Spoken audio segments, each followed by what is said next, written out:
Hello, everyone. It's Ricky Baez from Baez Colerney and co-host of the HR Talk podcast.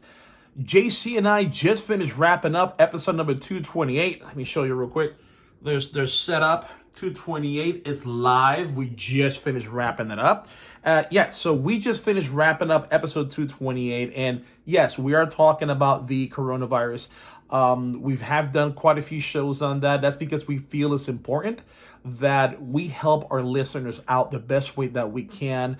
With all the crazy information that's out there, we want to make sure that our listeners, our business owners, our HR practitioners, they know exactly what they need to do when these things happen, whether it's the pandemic happening right now with the coronavirus or whether it's any other national emergency. It's important for us to show poise and some kind of leadership to our employees. That way they feel confident that at least their employer is handling business.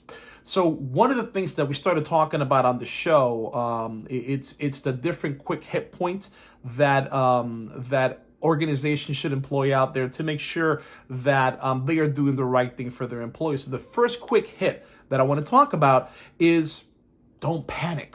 Just don't panic at all. And I know a lot of people say that, and to some people it's easier said than done. I completely understand that. But with so much information out there and so much misinformation out there, it's easy for just the general public to just lose their cool and just panic. Folks, this is not the time to do that. Now, do me saying don't panic, does that mean that you shouldn't pay attention to what the experts are saying? No, I'm not saying that. Am I saying that you should not take this seriously? I'm not saying that either. Yes, take the proper precautions. Yes, take all of the information they're telling you seriously, but it doesn't mean that you have to go out there and act all kinds of crazy just to get the last pallet of toilet paper. So just don't panic. Employees need to see you as a business owner, you as an HR leader. To make they need to see you poised, and they have to see that you have a grasp of this situation, this uncharted territory, and they need to be confident that you are doing everything that's in the best interest of the organization, your customers, and your employees. So the first one is do not panic. Second one is establish sound hygiene practices. I know it's common sense, right? But I'm starting to see lately that common sense is not that common. But yes, I can't. We live in a world right now that we have to remind people to wash their hands, and at the end of the day, that's what this is. Just common sense, down home, rationale type of hygiene practices really does go a long way. So all you got to do is just wash your hands, make sure that every surface in your organization that's a common area is sanitized, and just make sure you put those practices in place. Now, it's one thing to say have these practices, is something else not to give your leaders the resources necessary to make that happen, right? If you say practice good hygiene, you've got to give them the resources to do so.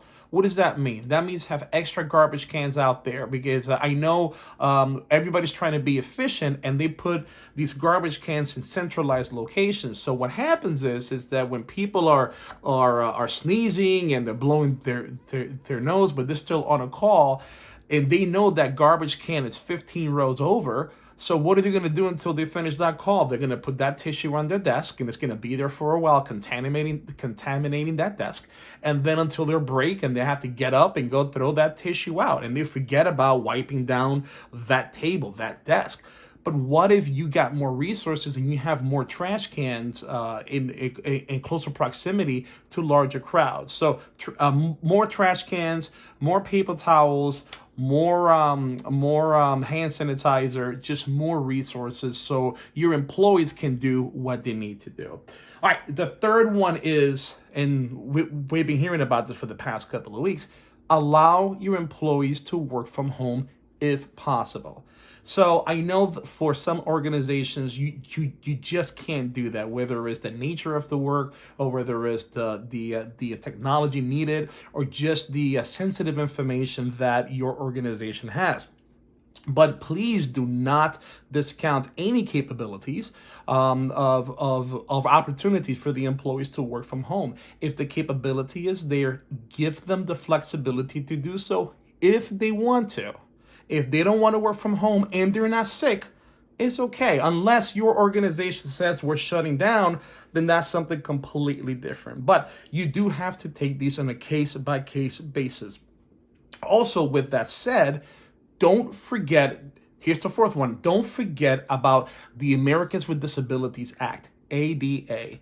One of the things that I've noticed in the past few weeks is that whenever we start having these kinds of concerns, these kinds of pandemic, all kind of common sense just goes out the window.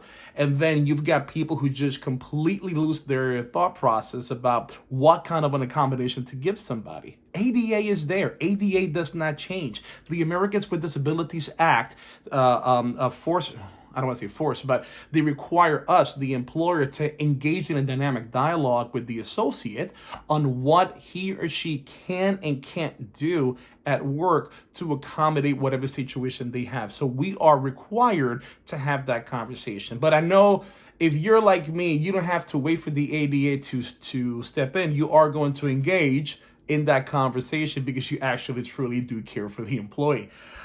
So this last one, it's a bonus point, and it's a point that I've used before, and is just be a decent human being. And even before this pandemic, on the first quick hit that I did a couple of weeks ago, I talked about that as well. The importance of just being a decent human being. What does that mean? I give you a great example. JC and I talked about it today in the episode 228. Is, let's say your organization shuts down and now everybody has to work from home, and also all the schools are shut down, all the daycares are shut down. So now these single parents or these families now have their kids at home while you're having that very important meeting, and you're meeting with the CEO or with a special client, and obviously you're gonna have kids running around because you're not used to working at home with your kids around, and especially your kids, they're not going to understand that you're working. So you just have, as a leader, you have to be flexible. You've got to be understanding. You got to be a decent human being to know that these employees are working from home with their kids. So please be a little bit flexible. And also with everybody else out there working.